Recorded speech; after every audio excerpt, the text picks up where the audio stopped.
What can you tell me about your work? So my work primarily focuses on understanding youth substance uses, and I do this by going through the lens of prevention science. And I draw from different research like Griffin and Lansky and Baldwin. I found that evidence-based prevention programs, particularly those implemented in schools, communities, and families, are key to reducing the risk and strengthening protective behaviors in adolescents.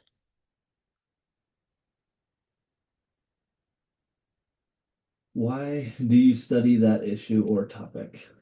I'm deeply passionate about preventing youth substance use because early initiation is strongly linked to long-term health, legal, and social consequences. The urgency is echoed in research by Tanner Smith and Lipsey and Wilson, who highlighted the need for more effective intervention beyond the juvenile justice system. This study is essential to me as the juvenile substance affects both public health, youth education, and justice. Juvenile substance abuse can change the trajectory of a young person's life as it can lead them to become more delinquent and change the life course that they are on. And then providing evidence-based prevention measures can actually help prevent that negative change in the youth's life. I feel like taking action before it gets too bad is very important. Small problems like school trouble, experimentation can quickly escalate when family support and timely treatment are absent. I want policymakers and communities to feel both informed and hopeful. Informed about the research and show how it works, and optimistic that implemented family center approaches can reduce the suffering and restore opportunities for the youth. What can you tell me about youth substance use? Youth substance use, I've explored the risk factors such as peer pressure, low parental monitoring, and community level influences.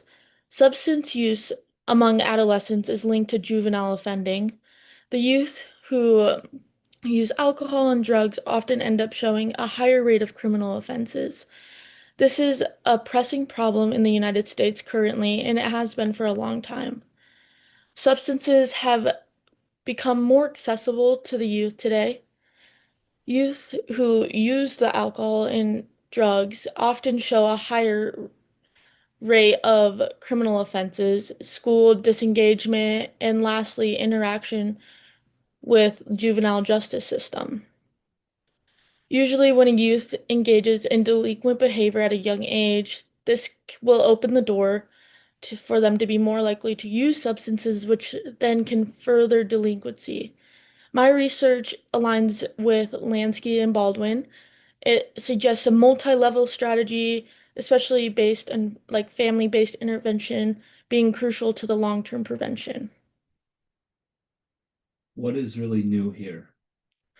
What's innovated in my research is the integration of court-based diversion programs with evidence-based family and school interventions.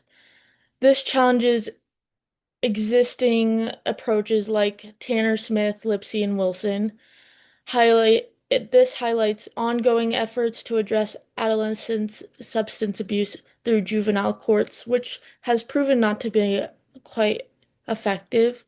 My research more echoes Griffin and Boltive calling for a multi-skilled based prevention strategy. Why does your research even matter?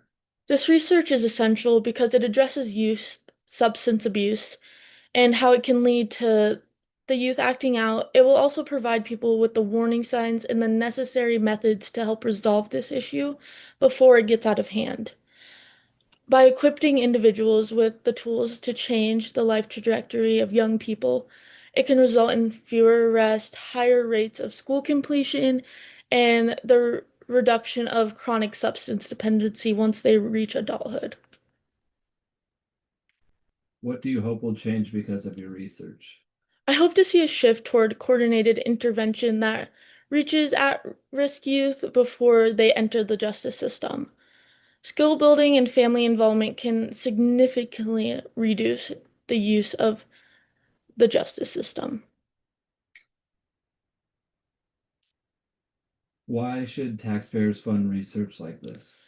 Taxpayer is funding for this type of project since we will be helping the taxpayers, and preventing youth substance use decreases public expenses related to healthcare that might have been spent, law enforcement that's going towards the delinquent youth, and it also will help with the loss of productivity when the youth are more focused on drinking and doing drugs instead of working.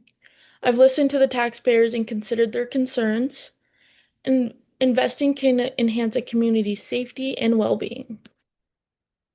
What is your message for change to stakeholders? I've taken in what the stakeholders have said. Some have emphasized a limited staff and necessary for home and school-based models. Families also have highlighted access barriers and cultural compatibility. These perspectives have encouraged me to prioritize interventions that are community delivered and supported by training. I demonstrate integrity by being transparent and providing evidence-based, actionable steps rather than sending a kid to juvie for the actions committed by a substance addicted youth. And rather than medicating a kid who's depressed and already using different substances, taking evidence-based actionable steps will better help them. I will also engage in highlighting different voices, more diverse voices with equity issues like access gaps for rural communities and undeserved communities. I will account for this in my proposed implementation. My message is simple: invest in integrated evidence-based prevention strategies that connect schools, families, and the justice system. Research like Lansky and Baldwin advocate for a similar collaborative approach, emphasizing the sustainable change required for a multi-sector commitment.